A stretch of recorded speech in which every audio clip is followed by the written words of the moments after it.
Coming up on this Thursday edition of Morning Drive, Jordan Spieth is leading the FedEx Cup standings, but has his sights set higher. If I have the year I had this year, the next 15 years, then I'll be the greatest player to ever play the game. What can you learn from Jordan and the rest of his star-studded grouping? And Jason Day will have a good friend on the bag this week as he splits with his longtime caddy. Is a change good for his game? Our pros will weigh in. Plus, where to play in the Windy City. Our travel expert has the inside track on the best tracks you should play in Chicago.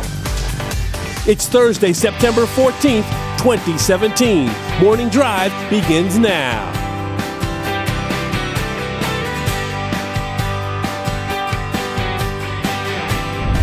And welcome inside Studio AP. I'm Damon Hack. Our coverage of the Evian Championship, rain delayed, will continue at 9:30 a.m. Eastern Time. You see Charlie Rymer and Robert Dammer, and they're at the putting green. They have some lessons based on the top three in the FedEx Cup standings that will help you with your game. And yes, Matt Janella in Lake Forest, Illinois, on site at the BMW Championship. Gentlemen, good morning. Have you seen what's going on social media-wise? Check out this Instagram video. We do it every day. People continue to push the envelope, impressing us. Look at this slam dunk, Charlie and Robert and Matt. This is high quality stuff. No net right here? One hand. Wow. Well, holding a beverage. I've heard of the hold my beer and watch this. This is just the I'll hold my own beer and watch this. That's sort of inspiring. I think I want to give that a shot, Damon. All right. Can you provide me a yes. Okay. Get a little bit lower. Lower. You want lower? Okay, you ready? All right, here we go. Robert and Charlie tried to. Oh, that's not very good. Wait a minute. Hold on. I get a mulligan. Okay. Oh, I'm moving it around. All right, maybe we'll try that in the next hour. And a little chuckle from Matt, more from Matt, including where the best places to play in Chicago. But happening now, yes, weather once again a factor in France at the Evian Championship. Rain's been falling all morning. Play suspended till 9:30 a.m. Eastern Time. As you see, two tied atop the leaderboard. So Yeon Yu, the number one player in the Rolex World Ranking and a two-time major champ, 2 under par, alongside an LPGA winner in Jessica Quarter. For more, we send it over to Charlie and to Robert. And I'm going to tell you what, Damon, Robert, it's tough when you're playing a major championship and you're dealing with rain and you get out and you warm up, you go on the golf course and you come back. You don't really know what your day's going to time out as. It's a frustrating situation. You got to figure out a creative way to burn some time to disengage. Burn time, but there's also, when you're at a major, there's a little more nervous energy involved. So when you've got that rain delay and you're sitting around the locker room, that nervous energy is still burning. So you could come out flat, actually, when it restarts. You got to be careful to kind of keep your mind into something else to kind of calm down and then restart when they say, hey, the restart's going to be 9:30. Then you start your routine maybe an hour before and try to work your way back up. I always try to keep a book or two in my locker because it's just part of being a professional golfer. No, not a coloring book. Okay. You know, the ones with actual words, maybe an occasional picture. But what would you do to disengage? I'm guessing it's probably sit around and tell some stories. Sit around and tell story. Hold court, we would call it. Whoever was sat near me, I would just start talking to and kind of hold them there and not let them leave. Well, we are with you, folks, until 9:30 this morning, until we take you back out to coverage. Let's go back over to Damon. Give me one more target, Damon. All okay, right. You got it? You got it? You got it. Yeah, there we go. All right. That's how you take it across the studio there. I have long arms. That also helped. That's right. The Statue of Liberty. All right, folks. Also happening now, I tell you what, PGA Tour executives, they must be smiling this morning. The names on the marquee at the BMW Championship, big time and grouped together. The top three in the FedEx Cup standings, Jordan Spieth, Justin Thomas, and Dustin Johnson, teeing off at 10:33 a.m. Central, 11:33 a.m. Eastern Time. So much still in play this season. Also happening now, former world number one Jason Day splitting with his longtime caddy and mentor Colin Swatton. Day will have a friend, Luke Reardon, on the bag this week. And yesterday, Day explained his tough decision. We're not parting ways in the sense that he's still my coach, and like I said, I mean, it may be somewhere down the road where 4 months from now, and I don't even know how long it will be, but I could come back to him and say, look, mate, I you know, I made a mistake and I need to come back and have you on the bag. You know, there was nothing between what he did on the golf course that, you know, obviously caused this. I mean, he was one of the hardest working caddies out there that I believed in, was always thorough and on top of every bit of information that he processed across to me as a player. But unfortunately, sometimes the chemistry just doesn't work. You know, he's been my coach since I was 12. Obviously, this is a very hard time for both of us with regards to, you know, we've had a relationship for so long. He's been my caddy for 11 years now. Unfortunately, there had to be an ending point. You know, we're still best mates. And once again, getting back to the chemistry side of things, you know, if my attitude is not good coming to the golf course because of things that he can't control, obviously, you know, it's not a good formula for success out here. So going forward, obviously, I've got a buddy on the bag. I might have another buddy on the bag at President's Cup, and we'll see how it goes. I mean, I just want to try and finish out strong, and if I can do that, that'd be great. Well, Day and Swad have had wild success together, 15th all-time in PGA Tour earnings. That 2015 PGA Championship rising to #1 in the world. Swad's been a father figure and a mentor to Day since he was a preteen. So we've heard Day's side of the story. What about Swatton's side of the story? We turn to Tim Rosefort, our insider on the Golf Advisor phone line. Tim, good morning. How are you? I'm good. Very good, Damon. Thank you. Heading back to Atlanta and ultimately South Florida, and then eventually back to Orlando, getting back to work. Well, Tim, I know you've been hustling. You spoke to Colin Swatton yesterday. What did he tell you? Well, they had made a pact that basically when things just didn't feel right or didn't seem right or they were kind of gotten awkward, that they were going to have the discussion that they had that led up to this announcement yesterday. And, you know, we just heard Jason say that, you know, it's his attitude, meaning Jason's attitude. It's nothing that Colin could control. But this is what happens in situations like this. We've seen it a lot. We see it recently this year. It's become a trend. It's similar to what Rory's done and going with a younger fella on the bag, a guy he's more relatable to and a friend.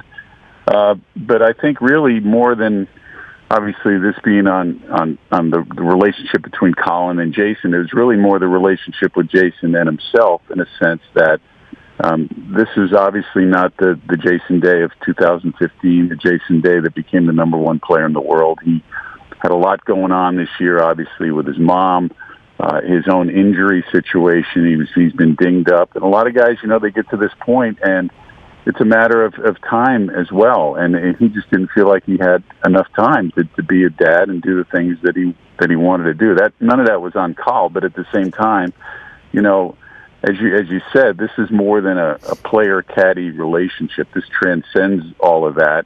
And luckily they were able to have the hard conversation about it, make the move that Jason did, and let's see if it invigorates him and as Carl said, ignites him and gets him back to being the player that we saw, where he obviously was clearly, when he was at his best, there was nobody better than Jason Day. But throughout the course of time, it evolves in these situations. You know, Charlie and Dameron can talk to that. I mean, things get stale, and it has nothing to do with your caddy, but you got to blame somebody, right? So, in this case, it was time for a change, and Carl would be the first guy to be happy if Jason, you know, this ignites him for the rest of the playoffs through the President's Cup, and we start seeing the Jason Day that we saw and that we were so excited to watch playing golf. Well, what's next for Swatton? You know, Day says he'll continue to be his coach. Does he want a caddy? What else does he want to do now? Well, maybe not caddying, quite honestly. You know, the coach role is something that he wants to develop, and he'd like to find the next Jason Day and bring him to where he brought Jason. You know, this is you touched upon the backstory.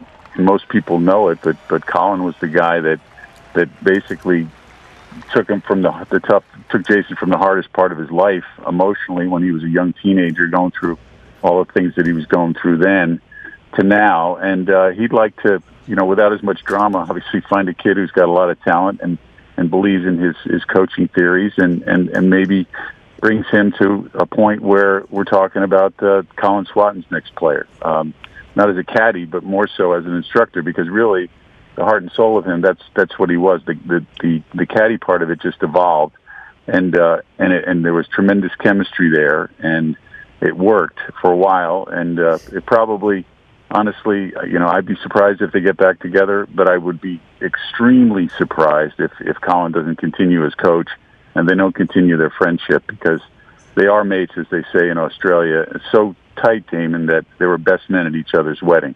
And this kid Luke, he actually taught when he was at that academy down in Australia, so he knows him, and that's going to be important in this chemistry role as well, because there's a lot Colin Swatton can teach people, whether it's a player like Jason Day or this new caddy that Jason's going to go to this week in Chicago. Well, 2017 will be remembered for a lot of things, including big-time caddy changes for Phil Mickelson, Rory McIlroy, and now Jason Day. Rosie, thanks so much for the insight. We'll talk to you soon. My pleasure. Take care. That's our insider, Tim Rosefort, guys. Another one bites the dust, as it were. Song from the 1970s. What are your thoughts on what we've just seen here? Jason Day deciding to make this move late in the year. Well, first, the positive spin on it. I love the fact that Jason Day said about Colin Swatton, we're still best mates. Yeah. And I think Jason went way out of his way to preserve the friendship that they've had for a long, long time in this. But having said that, if you are a caddy for a top player in the game, that is a high-paying job. And I don't care what kind of high-paying job you have, any endeavor that you pursue in life, at some point it becomes about performance. And if the job isn't getting done, and oftentimes it may or may not be your fault, you know what? You're not going to stay in that high-paying job. You're going to move on, and that's what we've seen happen right here today. And you know what? I mean, some people can say, well, how do you do that? But you know what? There's always pressure coming from somewhere. Well, whether it's ownership or share owner. I mean, you can have a beloved coach. He has 2 or 3 bad seasons. Guess what, Damon? He's out of there, because you got to sell seats no matter what. Right. That's what we saw happen right here. But in a way that hopefully preserves that friendship. That's my hope here. Poor play is the catalyst for almost every caddy player. Firing, eventually the player will look at the caddy and just say, I'm getting more frustrated with you. Not just my play. It should be my play, but it's you too, and they direct it that way. And Jason did the absolute right thing. Here's a man that's so important in his life. And before our relationship gets toxic, because I'm showing up at the course putting blame on you for my bad play. And it's, to Jason Day's standards, it's poor play. He did the absolute right thing, severed that tie before the relationship became toxic, because he wants to keep that close-knit relationship with the guy that's far more than just his caddy. Well, if you let it linger for a long time, then things can get really bad. I've seen fights in parking lots. I mean, I've seen a lot of bad stuff over the years. You can't let it linger. It's like a marriage, they say, the caddy-player relationship. Very similar. A lot of people will be watching Jason Day this week. A lot of people watching the BMW Championship, the third leg of the FedEx Cup playoffs. Lake Forest, Illinois is the venue. I tell you what, Jason Day actually won on this golf course a couple of years ago, 2015, those rounds of 61-63. That set up a 6-shot victory over Daniel Berger. Matt Janello's been there all week. He joins us from Lake Forest, Illinois. Matt, good morning. How are things going? Great, Damon. A beautiful morning out here at Conway Farms. And it sounds like you had a beautiful day yesterday. You played the golf course. It's one of the best. We've seen a 59 there from Jim Furyk back in the day. What did you take away specifically from Conway Farms during your Pro-Am round? Damon, I had an absolute blast playing this golf course yesterday, which has said a lot about a Tom Fazio design. I know they've made some changes, but at the end of the day, this is a fun golf course to hit tee shots on. It might look a little narrow off the tee, but it's not necessarily the case out there in the fairway. So I really looked at it as a second shot golf course, an approach shot golf course. You really got to be accurate.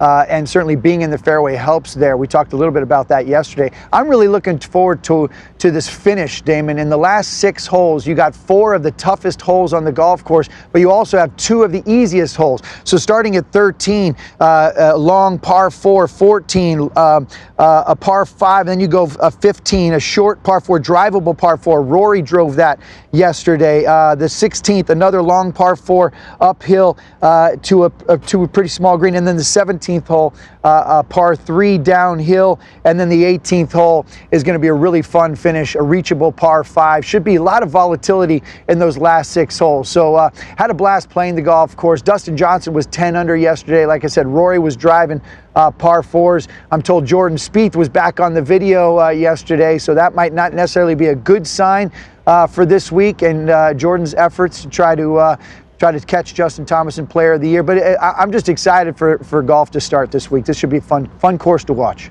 Well, Matt, I know this is old hat for you. You played with Ricky Fowler a couple years ago at the Irish Open. Who'd you play with yesterday? How did it go? Give us some details, some highlights. I know you really don't want to ask that question, Dave.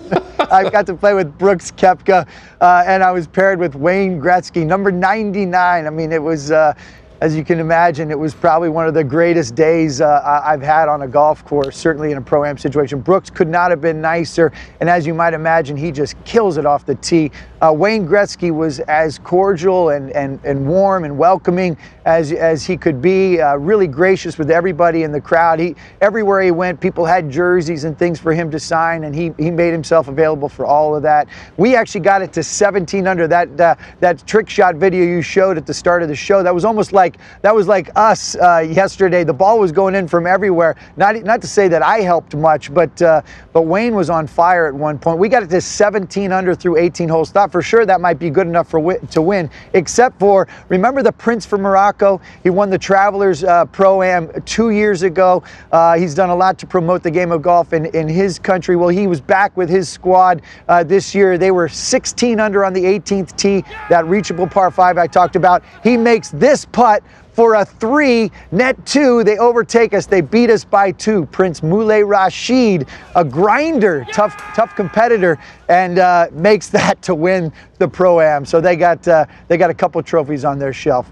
Great day, as you can imagine.